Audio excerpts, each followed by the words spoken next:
நீங்கள் கேட்கவிருப்பது காமினி மூலம். எழுதியவர் ஆ. மாதவன். ஒலிவடிவில் வழங்குபவர் பாலாஜி வேணுகோபால்.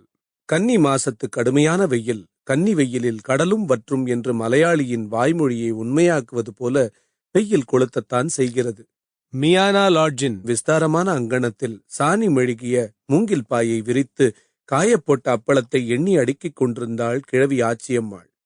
அவள் தலைக்கு முக்காடு இட்டிருக்கிறாள். இருந்தாலும் வெயிலின் உக்கரத்தால் அவளது ஆய் ஊய் அரற்றல் இங்கே கிட்டங்கி வாசலில் முஸ்தபாவிற்கு எட்டத்தான் செய்கிறது. லாட்ஜின் வாட்ச்மேன் முஸ்தபாவுக்கு கிட்டங்கி பியூன் வேலை கூட பார்ப்பது வசதியாக இருந்தது. கிட்டங்கி நிறைய ஃபுட் கார்ப்பரேஷன்காரர்களின் அரிசி மூட்டைகள் அட்டி அட்டியாக அடுக்கியிருந்தன.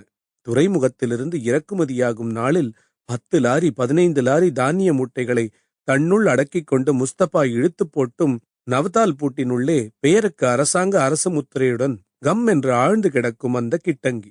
புதன்கிழமையும் சனிக்கிழமையும் ரேஷன் சப்ளை நாட்கள்.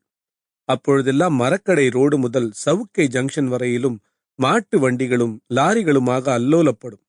காய்கறி கடை தெருவிலிருந்தோ சாலை கடை தெருவிலிருந்தோ ஒரு சைக்கிள், வண்டி, ஏன் ஒரு ஆள் நடந்து போவது கூட கஷ்டமாக இருக்கும். அநேகமாக பாதசாரிகள், சைக்கிள்காரர்கள் வாய்ச்சண்டை தாராளமாக நடக்கும். இரு சாரருக்கும் வேறு வேலை இருப்பதால் சண்டை கைகலப்பு வரைக்கும் போகாது.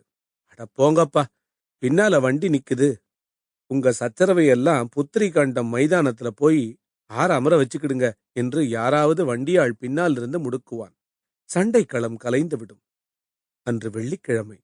முஸ்தபா பள்ளி வாசலுக்கு Sample complete. Ready to continue?